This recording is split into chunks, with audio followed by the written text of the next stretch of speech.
تو پھر مجھے ایک موقع ملے گا. ابھی میں جملہ پورا کروں کہ یحییٰ نے شیطان کو دیکھا اور کہا شیطان میں 24 گھنٹے مصلی پہ بیٹھتا ہوں اور ہر وقت خوف خدا اور عبادت سوائے ضروری کاموں کے ہٹتا ہی نہیں ہوں.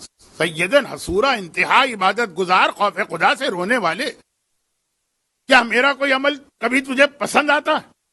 فارمولہ یاد رکھی, آپ کا جو عمل شیطان کو پسند آئے گا اس کا مطلب یہ کہ وہ اللہ کو ناپسند ہے, اور جو عمل اللہ کو پسند ہے سمجھ لیجیے کہ وہ شیطان کو ناپسند ہے. یا میں جملہ بدل دوں, آپ کا جو عمل شیطان کو پسند آئے سمجھ لیجیے وہ امام کو ناپسند ہے, اور آپ کا جو عمل امام کو پسند آئے خود ہی سمجھ لیجیے کہ یہ شیطان کو ناپسند ہے. ایک مرتبہ پوچھا میرا کوئی عمل, کہا کہ ہاں جب آپ پیٹ بھر کے کھانا کھاتے ہیں, ویسے تو آپ کوئی حرام کام نہیں کرتے, ویسے تو آپ کوئی گناہ کا کام نہیں کرتے, لیکن کم از کم یہ ایک حلال کام ہے, لیکن بعض حلال کام بھی ایسے ہوتے ہیں جو اب میں تفصیل میں نہیں جا رہا ہوں. تو کہا کہ پیٹ بھر کے کھانا کھاتے ہیں, کہا میرے اس عمل سے تو کیوں خوش ہوتا ہے؟ کہ جب آپ پیٹ بھر کے کھانا کھاتے ہیں تو عبادت میں ذرا سستی آ جاتی ہے.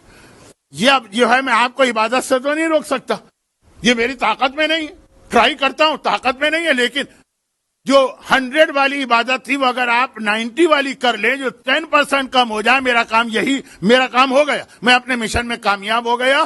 جناب یحییٰ نے قسم کھائی کہ آج کے بعد میں آدھے پیٹ سے زیادہ کبھی کھانا ہی نہیں کھاؤں گا, اور شیطان نے بھی قسم کھائی. وہ شیطان تو اپنی قسمیں توڑتا ہے نا, لیکن قسم کھائی کہ آج کے بعد میں کسی نبی کو سچی بات نہیں بتاؤں گا. تو خیر یہ بہت دلچسپ واقعہ ہے, اور ایسے کئی واقعات ہمارے پاس ہیں.